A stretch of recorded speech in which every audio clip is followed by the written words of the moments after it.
Welcome, my dear students. Today we will start CBSE Board Class 10th Subject Science Chapter number 2, that is Acid, Bases and Salts, Lecture number 2. In this lecture we will discuss topic that is Chemical Properties of Acids. इस topic में हम लोग discuss करेंगे कि chemically acid और basis different chemical compound साथ किस वे में बिहेव करते हैं, इनका बिहेवियर क्या होता है ना, इनकी क्या केमिकल रिएक्शंस होती हैं। फर्दर हम लोग ये भी देखेंगे कि एसिड और बेसिस जब आपस में इनको रिएक्ट करते हैं तो ये कैसा बिहेवियर शो करते हैं। सो हम लोग केमिकल प्रॉपर्टीज में अपने पहले पॉइंट से स्टार्ट करते हैं, जो है हमारा reaction of acid and bases with metals. सबसे पहले हम लोग एसिड की बात कर लेते हैं कि एसिड मेटल साथ किस वे में बिहेव करता है। तो यहाँ पे देखो, एक पहले जनरल रिएक्शन है कि जब भी कोई एसिड मेटल साथ रिएक्ट करेगा तो इट विल फॉर्म सॉल्ट, और कौन सी गैस प्रोड्यूस करेगा? Hydrogen gas. इस एक्सपेरिमेंट को हम लोग एक्टिविटी थ्रू अंडरस्टैंड करते हैं, जो आपका एनसीईआरटी बुक में गिवन है, दैट इज एक्टिविटी 2.3। इसमें क्या है, एपरेटस में हमने सेटअप में लिया है एक dilute sulphuric acid in the test tube. Second, zinc के कुछ पीसेस डाल रखे हैं इसके अंदर, ऊपर से हमने इसको सील कर दिया है, और इससे हमने एक पास कर दी डिलीवरी ट्यूब। ठीक है, ये डिलीवरी ट्यूब हम फर्दर इसको पास कर रहे हैं किससे? एक सोप सोल्यूशन, मतलब इस टब के अंदर क्या रखा हुआ? सोप सोल्यूशन रखा हुआ है। तो जब इसके अंदर टेस्ट ट्यूब के अंदर कोई रिएक्शन होगी, इससे एक गैस प्रोड्यूस होगी। Due to this production of gas, जब इसको हम लोग पास कराएंगे सोप सॉल्यूशन से, तो ये जो गैस है ये बबल्स के अंदर फिल होके बाहर निकलेगी। देखो आप, जैसे यहाँ पे दिख रहे हैं आपको बबल्स हैं, इस बबल्स के अंदर कौन सी गैस प्रेजेंट है? हाइड्रोजन। अब हम चेक कैसे करेंगे कि गैस हाइड्रोजन है या कार्बन डाइऑक्साइड है या कोई और गैस है? क्योंकि जब आपका जो हाइड्रोजन गैस होती है, ना इसका कोई कलर होता है, तो कलरलेस गैस होती है, ना ही कोई इसकी स्मेल होती है, दैट इज ऑडरलेस। तो हम लोग क्या करेंगे इसके पास एक बर्निंग कैंडल ले जाएंगे। तो बर्निंग कैंडल क्या करेगा, जब इसके सोप के पास कांटेक्ट में आते हैं बर्निंग कैंडल, तो this soap bubbles will burst with a pop sound.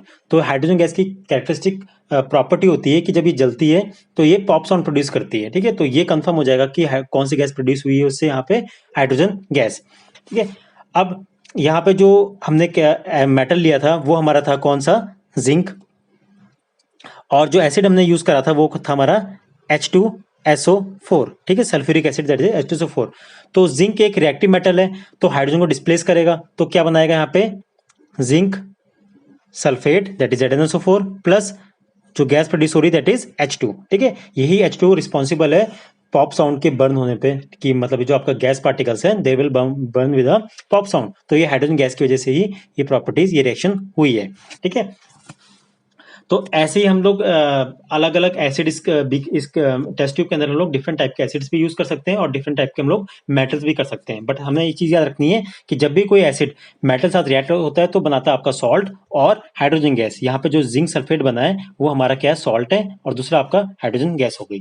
Further हम लोग और भी रिएक्शंस देख लेते हैं डिफरेंट मेटल्स और डिफरेंट एसिड्स को लेने से क्या क्या बनती हैं। तो देखो यहाँ पे जैसे हमने HCl लिया है और जिंक लिया है। ठीक है, जिंक एक रिएक्टिव मेटल है, तो जिंक विल रिप्लेस हाइड्रोजन और बन जाएगा आपका ZnCl2 प्लस H2 गैस। वैसे हमने नाइट्रिक एसिड के साथ रिएक्शन कर ली है, सल्फ्यूरिक एसिड के साथ CH3COH, मतलब ये एसिटिक एसिड है, ये एक वीक एसिड होता है, इसके साथ भी रिएक्शन करके देख लिए। फर्दर हमने मेटल चेंज भी करके देखा है, मैग्नीशियम और आयरन। ठीक है, ये डिफरेंट एसिड्स और बेसिस को ट्रीट कर रहे हैं। एल्यूमिनियम के साथ भी हमने करके देखा है। तो हर केस में कौन सी गैस प्रोड्यूस हो रही है आप देख सकते हो? Hydrogen gas. और साथ में क्या प्रोड्यूस हो रहा है सबके साथ? एक सॉल्ट। ठीक है, ये सारे क्या आपके जो आपके एरोज की साइड में तो सारे सॉल्ट्स प्रोड्यूस हो गए। It means whenever acid react with a metal it produce salt and hydrogen gas। अब यहाँ पे पॉप टेस्ट मैंने आपको ऑलरेडी बता दिया है कि जब बर्निंग कैंडल आप इन बबल्स के पास ले जाओगे they will burn with a pop sound. ठीक है, नेक्स्ट हम लोग देखते हैं अब how the basis behave with the metals. ठीक है, अगर मतलब कोई मेटल अगर मैं कोई बेस में डाल दूं, ठीक है, तो तब वो कैसे बिहेवियर शो करेंगे। तो यहाँ पे हम लोग लेते हैं एक मेटल, हमने लिया है जिंक, और बेस लिया है आपका NaOH।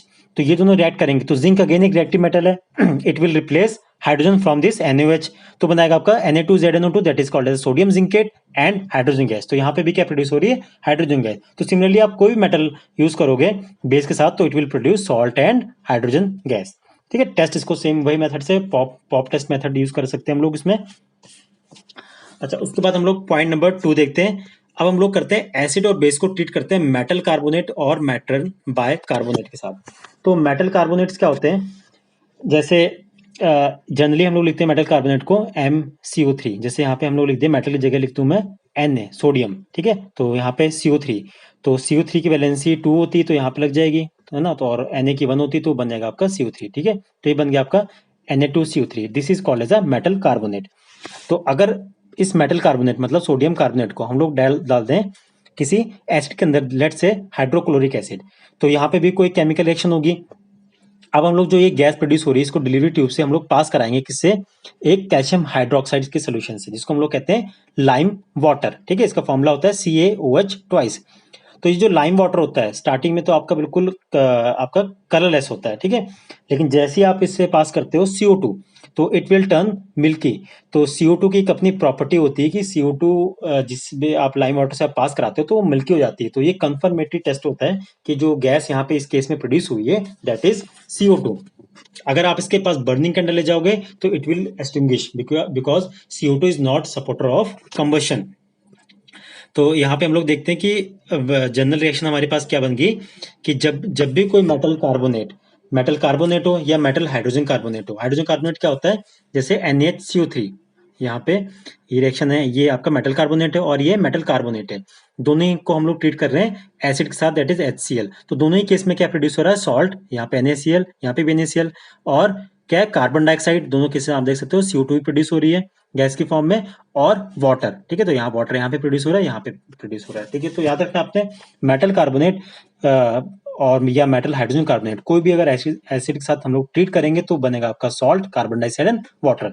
तो वाटर को हम लोग यहाँ पे जो कार्बन डाइऑक्साइड है हम लोग उसको टेस्ट कर सकते हैं लाइम वाटर से पास करके, क्योंकि लाइम वाटर यहाँ पे देखो आप टेस्ट में इसमें पिक्चर में, तो यहाँ पे जो लाइम वाटर बिल्कुल कलरलेस होता है, जस्ट लाइक वाटर। जैसे पानी बिल्कुल साफ होता है, लाइम वाटर इनिशियली इसी स्टेज में होता है। लेकिन जब भी आप इसको CO2 जब पास करोगे आप, तो ये इस कलर का हो जाएगा, मतलब एकदम टर्बिडिटी आ जाएगी, व्हाइट कलर का हो जाएगा, ठीक है। तो ये आपका कार्बन डाइऑक्साइड का एक टेस्ट होता है। अच्छा, इसके बाद हम लोग केमिकल रिएक्शंस देख लेते हैं। जो लाइम वाटर टेस्ट में रिएक्शंस ये है आपकी, ये रिएक्शंस क्या क्या होती है। तो सबसे पहले आपका देखो, हम लोग CO2 को पास कर रहे हैं किससे, लाइम वाटर से। तो लाइम वाटर क्या होता है आपका, कैल्शियम हाइड्रोक्साइड को हम लोग कहते हैं लाइम वाटर। इसे CO2 पास करी तो बना आपका CaCO3।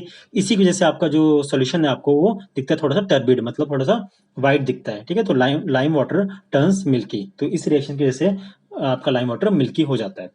और लेकिन अगर मैं CO2 एक्सेस में पास कर दूं, तो CO2 में जब एक्सेस पास कर दो तो लाइम वाटर का इनिशियल जो कलर है, मतलब आप कह लो जो कलरलेस है, सेम वही रिटेन हो जाता है, ठीक है। यहाँ पे देखो रिएक्शन, हमने इसको आगे प्रोसीड करते हैं। जो ये रिएक्शन थी यहाँ पे, ठीक है, ये रिएक्शन है, ठीक है। इसी से हम लोग क्या CO2 पास कर रहे हैं, एक्सेस में पास कर रहे हैं। तो एक्सेस में पास करेंगे तो बनता है आपका calcium hydrogen carbonate, that is CaCO3 twice. और ये वाटर में सॉल्युबल होता है और फर्दर ये इसकी मिल्कीनेस क्या हो जाती है, डिसअपियर हो जाती है। जो इस केस में आपकी व्हाइट पिप्टी बना था, मतलब जो लाइम वाटर आपका मिल्की हो गया था, वो दोबारा same original lime colour water में, मतलब कलर है जैसे पानी की तरह साफ, दोबारा वैसे ही हो जाएगा, ठीक है।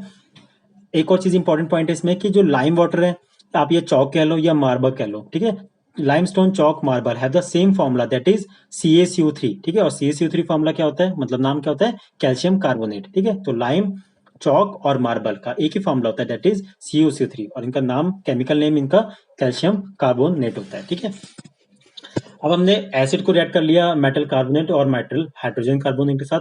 अब हम लोग करते हैं एसिड को, बेस को रिएक्ट करते हैं मेटल कार्बोनेट और मेटल हाइड्रोजन कार्बोनेट।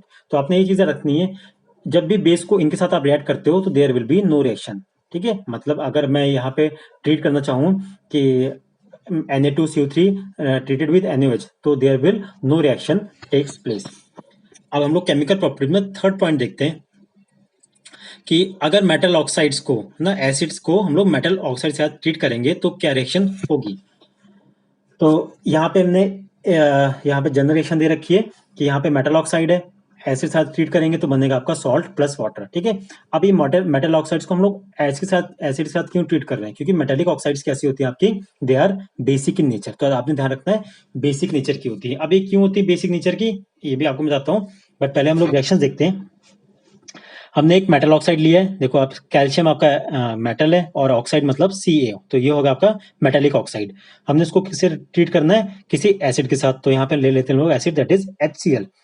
तो ये आपके Ca पॉजिटिव होता है, O नेगेटिव होता है, वैसे ही H पॉजिटिव होता है, Cl नेगेटिव होता है। तो positive will combine with negative, मतलब Ca will combine with Cl, तो बनेगा आपका CaCl2, और बच के गया आपका O और H, they will form H2O, ठीक है। तो ये बन गया आपका water, it means salt plus water बन जाता है whenever metals react with acid। वैसे हम लोग एक और मेटेलिक ऑक्साइड ले लेते हैं, that is copper oxide CuO। इसको हम लोग ट्रीट कर रहे हैं HCl के साथ, अगेन बन रहा है आपका CuCl2 plus H2O।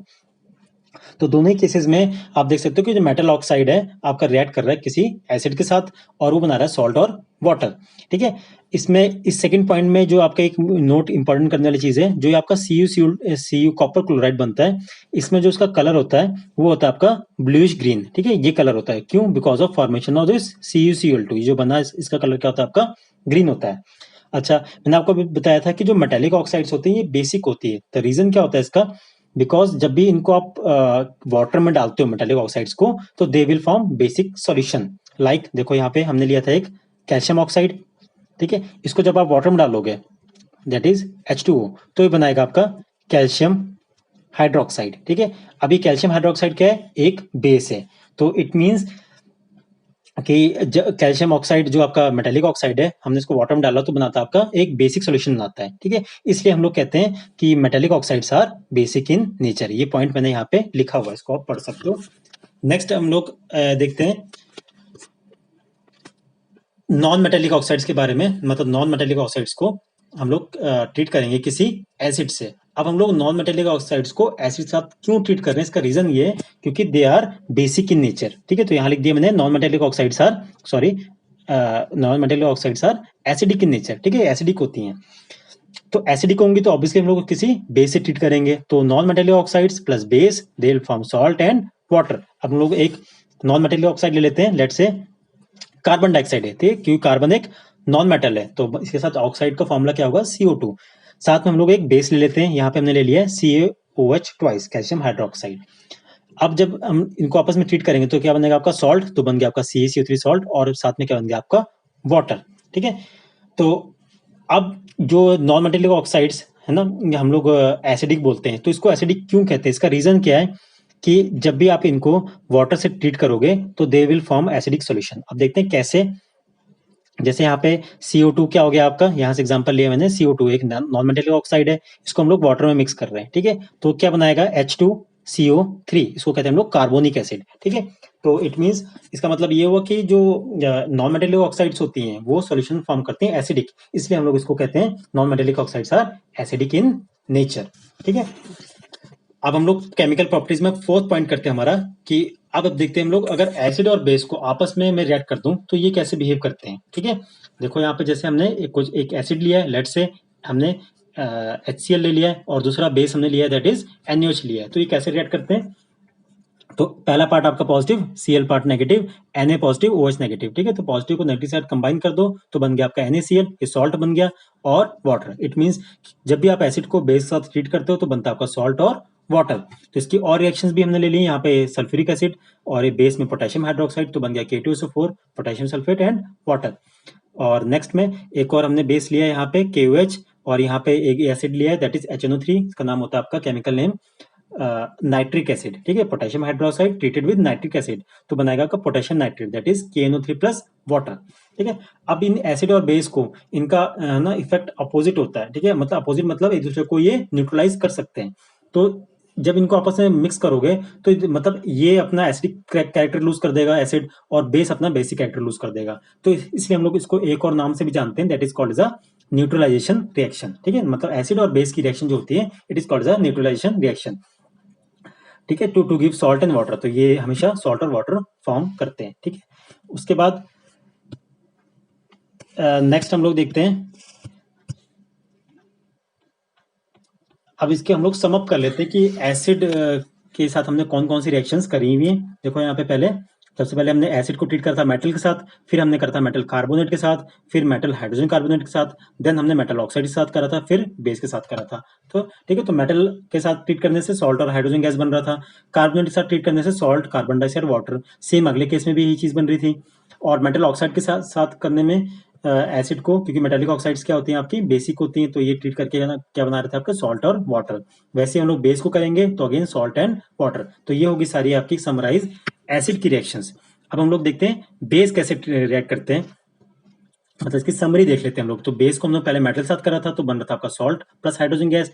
Metal carbonate साथ आपको पता है कोई रिएक्शन नहीं होती, वैसे मेटल हाइड्रोजन कार्बोनेट के साथ आप बेस को ट्रीट करोगे again there will be no reaction. और नॉन मेटेलिक ऑक्साइड्स कैसी होती हैं आपकी, एसिडिक होती हैं, तो बेस साथ रिएक्ट करती हैं, तो देखो हम सॉल्ट एंड वाटर, और लास्ट में एसिड और बेस आपको पता है दोनों मिलकर सॉल्ट और वाटर रिलीज करते हैं। ठीक है, अब उसके यहाँ पे उसके बाद हमारे पास ये आपका समरी वे में सारा हो गया आपका। उसके बाद हमारे पास कुछ इंटेक्ट क्वेश्चन देखते हैं जो लेक्चर 2 पे बेस्ड है। क्वेश्चन नंबर 2 कहता है कि when gas which gas is usually liberated when acid reacts with metal. तो हमने पढ़ा है जब भी एसिड और मेटल रिएक्ट करते हैं तो कौन सी गैस प्रोड्यूस होती है, hydrogen gas. Illustrate with example, तो एग्जांपल मैंने यहाँ पे दे रखा है जिंक और HCl का, इसमें हाइड्रोजन गैस प्रोड्यूस हो जाएगी। हाउ विल टेस्ट, तो हम लोग किससे टेस्ट करेंगे इसको, पॉप टेस्ट। ठीक है, तो इसको हम लोग साथ में इसके बर्निंग कैंडल उसके पास ले जाएंगे, बबल्स के पास, सो बबल्स के पास, तो they will burst with a pop sound. ठीक है, नेक्स्ट थर्ड क्वेश्चन देखते हैं। Metal A react with dilute hydrochloric acid to produce effervescence. ठीक है, तो एफ्रिसेंस जो आपका फास्ट विगरसली रिएक्शन होती है कार्बन डाइऑक्साइड की, वो एफ्रिसेंस रिएक्शन CO2 से शो करती है। ठीक है, वो फास्ट हिजिंग साउंड के साथ प्रोड्यूस होती है CO2। तो कहता था gas evolve extinguish burning candle. तो ठीक है, तो ये बर्निंग कैंडल की प्रॉपर्टी कार्बन डाइऑक्साइड की होती है। ठीक है, और कोई गैस नहीं होती है। Right a balance chemical equation. तो एक चीज कंफर्म है यहाँ पे, एक एसिड है that is hydrochloric acid, metal compound A है। अब वो मेटल कंपाउंड ए कौन सा हो जाएगा आपका, ये डिपेंड करता है आपका सॉल्ट कौन सा बन रहा है। यहाँ पे इन्होंने बोला हुआ है right a balance chemical equation for the reaction formed calcium. तो यहाँ पे बोला हुआ है आपको कि जो सॉल्ट है वो कौन सा आपका कैल्शियम क्लोराइड है। ठीक है, तो इट मीन्स सॉल्ट के हिसाब से आपका मेटल भी फिक्स हो जाएगा, दैट इज कैल्शियम कार्बोनेट। ठीक है, तो ये आपका मेटल कार्बोनेट हो गया और एसिड साथ ट्रीट करते हैं तो बंदा आपका सॉल्ट, कार्बन डाइऑक्साइड और वाटर। तो ये आपका सेकंड और थर्ड क्वेश्चन हो गया, इस लेक्चर पे बेस्ड होता था। उसके बाद एक्सरसाइज पे क्वेश्चंस 2, 5 एंड 14 देख लेते हैं। तो 2 क्वेश्चन क्रस्ट एक्शल्स की बात कर रखी है। एक्शल्स आपके कैल्शियम कार्बोनेट के बने होते हैं। ठीक है, और तो वो कह रहा है कि it turns lime water milky, तो इट मीन्स वो कौन सी गैस प्रोड्यूस कर रहा है, CO2 प्रोड्यूस कर रहा है। तो सोल्यूशन के अंदर क्या रहा होगा, तो सोल्यूशन के अंदर एसिड रहा होगा, क्योंकि हमें पता है कि CaCO3 सेम रिएक्शन यही है जो आपने ऊपर करी है, दैट इज थर्ड का जो अपने रिएक्शन केमिकल रिएक्शन है वही यहाँ पे भी यूज होनी है। ठीक है, तो इसके सॉल्यूशन मैंने यहाँ पे दे रखे हैं थर्ड के। फिफ्थ के भी क्वेश्चन जो आपका है, यहाँ पे बोला हुआ है डिफरेंट एसिड्स और डिफरेंट मेटल्स ले रखे हैं, उनकी रिएक्शन करवा रखी है। तो यहाँ पे मैंने बता दिए वो कौन कौन सी रिएक्शन हो सकती हैं। उसके बाद फिर न्यूट्रलाइजेशन रिएक्शन 14th में पूछा हुआ क्या होती है, इसके एग्जांपल्स दो। तो एग्जांपल्स हमने भी करे हुए डिस्कस, वो आपके यहाँ पे लिख दिए। इस पे आपने क्वेश्चंस और थोड़े से कंसेप्ट्स और क्लियर करने होंगे, तो आप you can go through all these extra questions. ठीक है, there are many extra questions given in the PDF form. ठीक है, इसको आप डाउनलोड कर सकते हो और स्टडी कर सकते हो। और इसके साथ ही हमारा लेक्चर नंबर 2 कंप्लीट हो गया है। और next lecture we will discuss about salts. ठीक है, सॉल्ट्स कैसे प्रिपेयर होते हैं और acid bases in water solution. With this our lecture is completed. Thanks for watching video.